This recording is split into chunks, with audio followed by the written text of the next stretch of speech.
We're All Right by Marshmallow Fairies, Chapter 7, Way Too Much Input. The buzzing of the phone on the workbench beside him distracted him from his tinkering, and reluctantly, Tony tore his attention away from the thruster he had been adjusting and had answered the call. Boss, I've been waiting outside for half an hour. The kid's not answering his phone. It keeps saying that it's disconnected, Happy informed him irritably. Tony frowned. Disconnected? He questioned. That seemed odd. He had messaged the kid only a few days ago to rearrange plans for the weekend, so that Peter wouldn't miss out on lab time with him because of his decathlon competition. Instead of spending his Saturday morning at the tower, he was going to spend it at the compound. Friday, when was the last contact with Peter? He asked. Your last communication with Peter was via text on Thursday evening, confirming that Happy Hogan would pick him up at 8:30 this morning. The AI replied. What time is it now? It is 9:05 a.m. Something was definitely up. Peter wasn't exactly prompt, but good manners had been drilled into the kid, and he made a conscious effort to never keep Happy or Tony waiting. The genius turned his attention back to the grumpy man on the other end of the line. Did you go up to his apartment and leave the car unattended? Here? Happy asked incredulously. Tony rolled his eyes. Friday, what is May Parker's work schedule? May Parker is currently working. She started a shift at 7 a.m. and will likely be working until 7 p.m. He sighed again, wondering what to do. Finally, he came to a decision. Happy? Stay there. I'm going to make my way over, he instructed, hanging up without waiting for a reply. The metal suit landed on the curb next to the black Audi, and Happy got out of the car at the same time that Tony stepped out of the armour. Happy opened his mouth to speak, but Tony turned his attention to the suit as it rearranged itself to look like the metal suitcase. He picked it up and turning to hand it to Happy. I'm going up. I'll call you if I need anything. Wait here, Tony told the driver. Happy only gave a curt nod as Tony turned and headed toward the building. He hadn't been here since he had dropped the kid off after Germany, and hadn't been inside the building since the day he had recruited him. Tony tried to keep his face as blank as possible as he entered the building, noting the broken elevator and making his way towards the stairwell. The building was just as busy as the last time he had been there, despite the fact it was early on a Saturday morning. There were several people who were loitering on the landings, perhaps escaping from the people they lived with. The noise from many of the apartments carried into the hallways despite the closed doors. He wondered why the kid and his aunt didn't try and find somewhere better to live before it occurred to him that maybe they didn't have much of a choice. He pushed the thought away before he could dwell on it, remembering that they wouldn't take offer of help if they perceived it as charity. Finally, he reached the kid's apartment and knocked on the door. After waiting for a few minutes and receiving no answer, he tried again. He frowned to himself, wondering if the kid was out, though it seemed unlikely. Grateful that there was no loiterers on Peter's floor, Tony reached into his pocket and pulled out the spare key that May insisted he take in case of emergencies, remembering her warning that you sort of had to jiggle it in the lock. With a click, the lock gave and Tony let himself in to the seemingly empty apartment. He glanced around the living room and kitchen to find no sign of life. Pete, he called uncertainly, as he closed the door behind him. When there was no answer, he strode further into the small apartment, peering into every corner. Peter, are you here? He shouted, evidently finding himself outside of the room that he and Peter had gone into when he asked May for 5 minutes with the kid. He knocked, not sure of what to expect, but the quiet whimper he heard was definitely not it. With a frown, he opened the door. Tony had noticed the last time he had been in Peter's room that it had seemed unusually tidy for a teenager's bedroom. Sure, it had been cluttered with his retro tech and his books and all, but it seemed that everything had its place. There was no junk or dirty washing lying on the floor. Now, it looked like every item of Peter's wardrobe had been dumped into a huge pile in the centre of the room. He glanced around, noting the tangle of blankets on top of his bed, and finally, Tony noticed the crushed and warped remains of the kid's phone dropped onto the floor. What the? He began quietly, when he heard another whine. Tony tensed. turning toward the sound, and he found himself facing Peter's wardrobe. He stepped toward it and pulled the door open, blinking in surprise. Peter was curled up, head tucked into his knees, and his hands covering his ears. From what Tony could see, the kid had nothing on but a pair of boxers. Tony crouched down, reaching a hand to press on the kid's shoulder, but when his fingertips made contact, Peter flinched and gasped. Tony retracted his hand, like he had been shocked, and tried to ignore the stab of hurt he felt at the kid's reaction. Unsure of what to do, Tony tapped a finger against the lens of his glasses. "Friday, scan," he instructed, wincing as Peter let out another whimper when he spoke. After a moment, Friday gave her results with unusual quietness. "Mr. Parker's heart rate and blood pressure are elevated. With his responses to external stimuli, it seems as if he is experiencing sensory overload." Tony's eyes widened as another memory from his last visit hit him full force. "It's just that since whatever happened, it's like all my senses have been dialed up to 11. There's way too much input." The genius bit his lip to refrain from letting out the curse on the tip of his tongue. Instead, he pushed himself back to his feet and lowered his voice to a whisper. "I'm going to try and fix this, kid. I'll be right back." Relieved to see that Peter didn't flinch this time, he slowly closed the door of the wardrobe and made his way back to the living room, dropping onto the sofa. "Friday, can you send Happy the address for the nearest store that sells soundproof headphones? Tell him to get what to get, ask him to bring them here, up to the apartment." Tony paused as he thought through any issues that might cause. "Can you ask him to take them out of the packaging before he comes up? And when he comes up, tell him to let himself in. Do not knock under any circumstances, and to be as quiet as possible." "Sure thing, boss," the AI replied. The billionaire wasn't entirely sure that the headphones would work for the spiderling, but they were sure to at least limit the input, and that had to be a start. That only left 4 other senses to take care of. Tony stood once more and headed back towards the bedroom, this time heading towards the pile of clothes that Peter had evidently tossed out of his wardrobe in order to make room for himself, and to avoid coming into contact with the different textiles. Now, Iron Man found himself rummaging through the pile, searching for the items that least likely to aggravate the teen's heightened tactile sensitivity. He found the baggy t-shirt he had brought with him when he had stripped out of his suit, and a pair of cotton sweatpants. Satisfied with his choice, he moved back towards the wardrobe. "Pete," he whispered, "I need you to come out of the wardrobe. I've got some stuff to try." The words had barely been a whisper, and said through the closed door, but a moment later, the door pushed open, and, slowly, Peter unfolded himself and stood in front of his mentor. As soon as he was upright, Tony wiped off his usual glasses, and murmuring, "Friday, limit visual input to 10%, before pressing the shades onto Peter. For a moment the teenager tensed, but suddenly he relaxed with an audible sigh. "Better?" Tony asked quietly, felt his own tension melt away when the kid nodded. "Okay," he pressed on. "You can't sit in your underwear. Put these on." He handed the clothes out towards Peter, who instinctively took half a step back towards the wardrobe, but Tony mirrored him, and reluctantly the kid took them, slipping into the clothes and flinching as he did so. As he slid the t-shirt over his head, Peter suddenly tensed again. His head turned toward the bedroom door.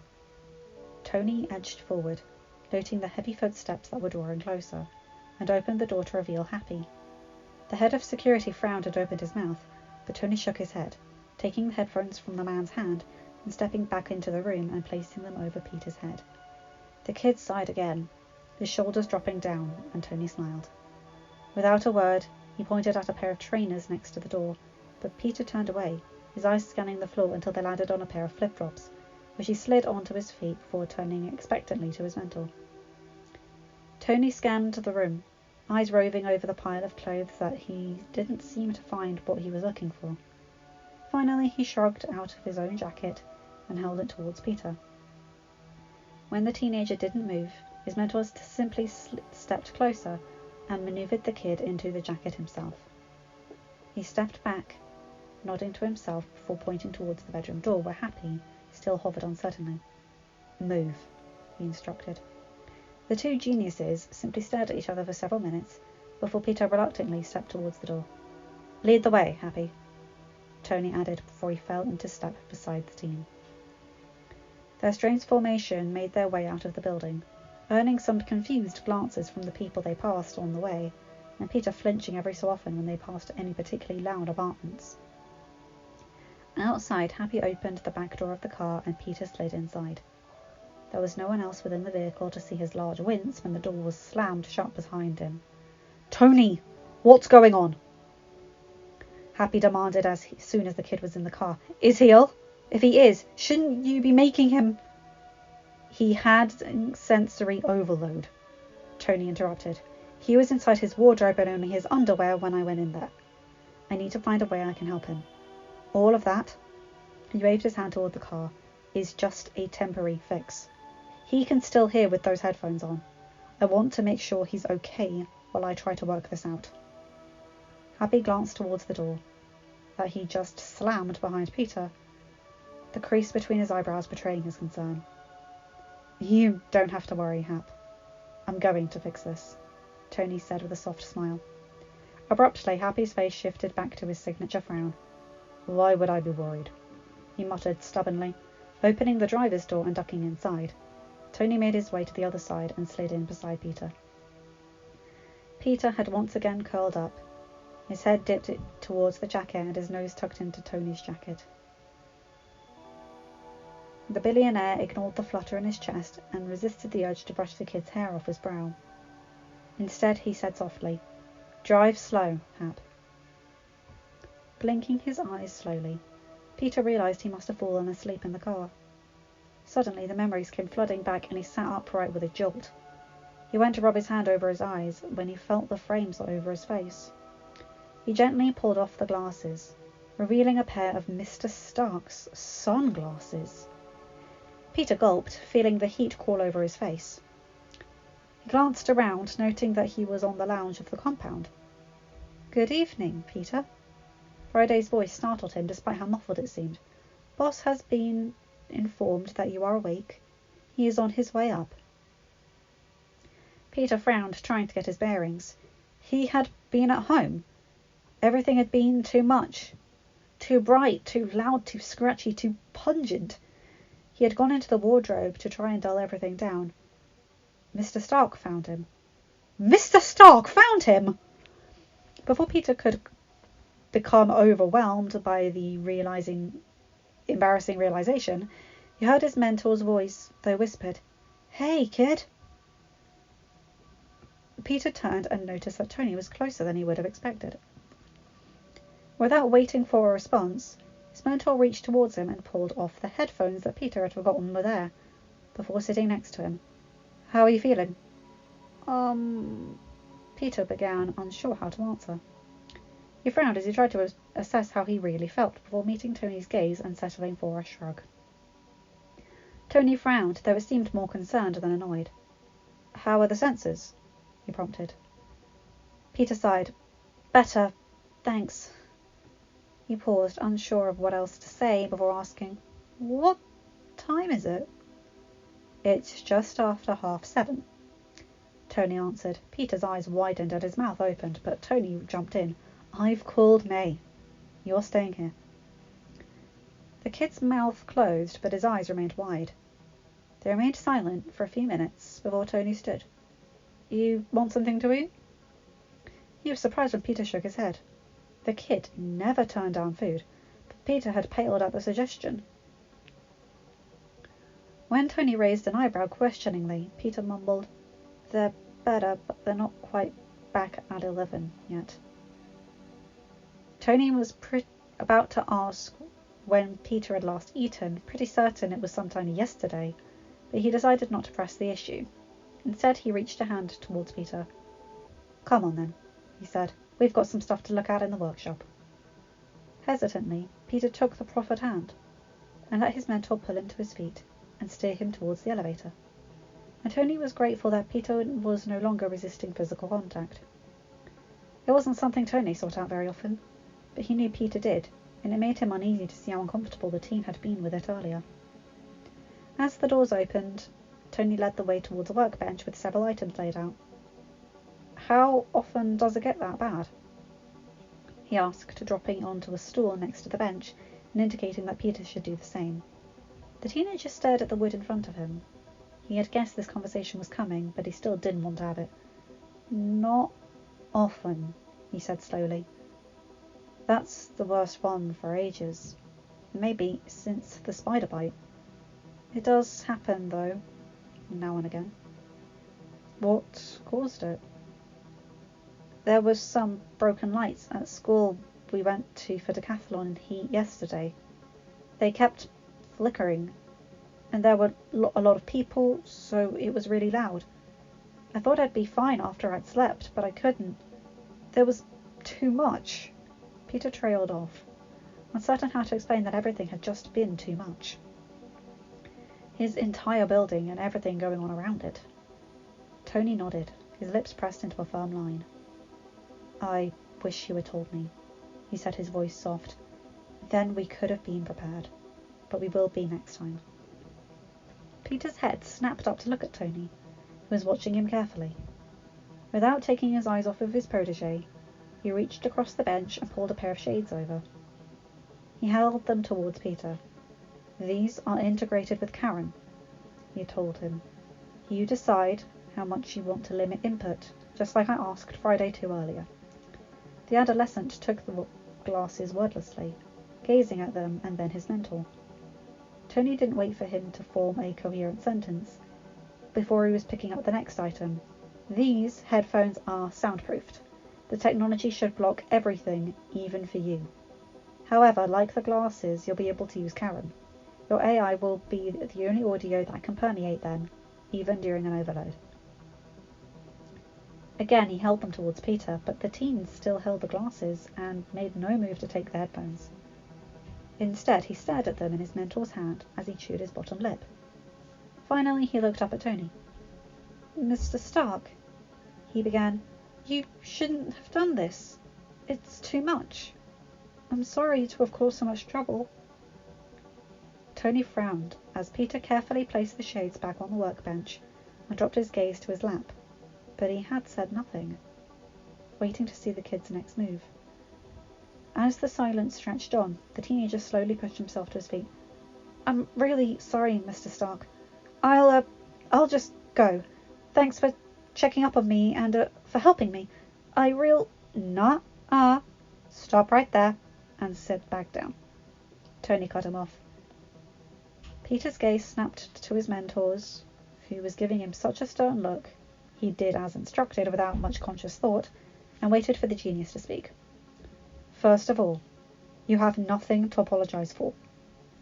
Secondly, you are going to accept these because I have worked my arse off at this workshop today to make everything that would work for you. I wouldn't do that for the hell of it. I did it because I saw you in pain and I want to make sure you don't have to endure that pain again. So these..." Tony reached for the shades and held them between himself and Peter along with the headphones that were still in his hands. "Will help you, and you are going to use them when you need to." With that, Tony placed them on the workbench in front of Peter before leaning back and crossing his arms over his chest. He watched the emotions play across the kid's face and thought what a blessing it was that the kid wore a mask with his suit. His face was an open book. Finally, the kid met Tony's gaze. Thanks, Mr. Stark," he murmured. "I'm sure they'll really help me next time." Tony nodded and reached across the table. "There's not much I can do for taste, touch, and smell," he stated, "though judging from your reaction when I mentioned food earlier, I'm guessing that one may be the easiest to deal with." He glanced at Peter, who had pressed his lips into a thin line, face a little paler than it had been a minute earlier. "Here," the billionaire said, thrusting the next item towards the teen. Peter unfolded the item, and his eyes widened once more. "This is..." he breathed out, running his fingers over the material. an MIT hoodie. My MIT hoodie, to be more precise. Tony finished it for him. Instantly, Peter was trying to push the material back towards his mentor, but Tony stood, stepping back and shaking his head. No, Pete, he told him. Take it. You need material that won't irritate you. My MIT sweaters and hoodies are the comfiest ones I own. And I have lots. So you could even take 3. Mr. Stark, I couldn't. They're yours. You know, I haven't earned them, he stammered, his gaze flickering between the jumper and its owner like he was watching a tennis match. Tony sighed. Peter, I'm telling you, I have plenty. Besides, I think it will help you calming your sense of smell too. Peter tilted his head at him, evidently confused. I noticed you buried your nose into the material of my jacket earlier. I'm guessing it was easier to focus on one smell than many. At the blush creeping over the kid's face, Tony decided not to bother with his other theory, that the familiar smell from the jacket also might have been comforting. Tony figured it was probably best for both of them if they didn't address that yet. Thank you, Mr. Stark, Peter murmured, lowering his gaze. A comfortable silence filled the workshop, but Tony felt as though he had more than filled his emotional quota for the day. Clearing his throat, he said, Right, well, I think you need some more sleep, Spider-Man. Why don't we leave these here and you can pick them up tomorrow? With that, he plucked the jumper from Peter's hand and placed it next to the shades and headphones on the workbench, tugging lightly on the teenager's arm to encourage him back to his feet and steer him towards the elevator. Peter yelped, But Mr. Stark, he whined, I've slept almost all day. I'm not tired. The bags under your eyes tell me differently, Underoos, he asserted. Bed. Lab time tomorrow. As he directed Peter to his room, he felt the teenager gradually leaning more and more weight on him. He could only smile at the kid. He'd be all right. They both would. End of chapter. Hi guys, hope you enjoyed this. Can I just say, that's gorgeous. It's just gorgeous. It was quite nice to have Peter say quietly and try to do the gentle, calming thing that Tony did. I'm used to doing him very snarkily, so that's a nice change. And Happy worrying about him, and even Friday getting quiet to try to help with his sensory overload. I mean, my heart, pulling on my heartstrings. Anyway, remember to like, comment and subscribe and hit that bell to get notified whenever I upload a new video. Have a good day, night, or whatever time zone you're in. Bye my guys, gals and non-binary pals. I'll see you in another video. Bye!